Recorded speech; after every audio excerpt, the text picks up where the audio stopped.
Эрчүүдээ өмөрч үтсэн шүлэг. Эр хүнийг та нар хаяа ч гэсэн хайрлааж эрлэгт явчихаас өмнө ханийн жаргал эдлүүлээ. Эр нөхөр чинь үгүй бол гэрийн чинь заа эзгүүр нь, эрдэмт хөвүүд нь үгүй бол төрийн чинь заа эзгүүр нь, эр цэрэг чинь үгүй бол эх орон чинь эзгүүр нь. Эрчүүдийг та нар хаяа ч гэсэн хайрлааж эрлэгт явчихаас өмнө ханийн жаргал эдлүүлээ.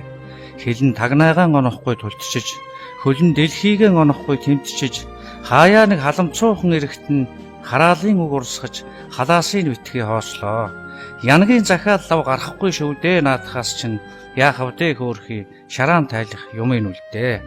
Дээл үсэн гоёлтой, дээрээ малгай хиймэртэй, амдынхаа дэргэд цовоожж, аавынхаа харцсан томоождог, янгийн сэтгэлд нялхарсан эрчүүдийг янжин ламууд минь өршөө.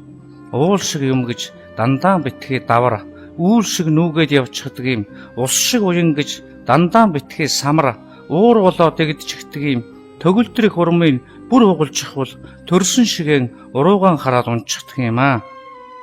Хичнээн жил амьд явахыг мэдэж болдгүй орчлон дээр хизээ хаан жаргана гэж хэрүүлийн алим хуваах вэ? Хазаасан газар нь тэдэнд чинь бүүвээ ээж түшиг болдог юм, халтарсан газар нь тэдэнд чинь бүсгүй хайр нөмөр болдог юм, өөрийг чинь ээж болгосон хүний дээд юм шүү дээ, үрийн чинь эцэг болсон эрийн тэнгэр юм шүү дээ. Эр хүнийг та нар хаяа ч гэсэн хайрлаараа эрлэгт явчихаас өмнө ханийн жаргал эдлүүлээ.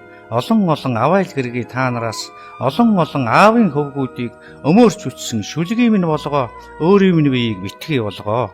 Эр нөхөр чинь үгүй бол гэрийн чинь заа эзгүүр нь, эрдэмт хөвүүд нь үгүй бол төрийн чинь заа эзгүүр нь, эр цэрэг чинь үгүй бол эх орон чинь эзгүүр нь. Эр хүнийг та нар хаяа ч гэсэн хайрл эрлэгт явчихаас өмнө ханийн жаргал эдлүүл янжин ламууд минь ээ.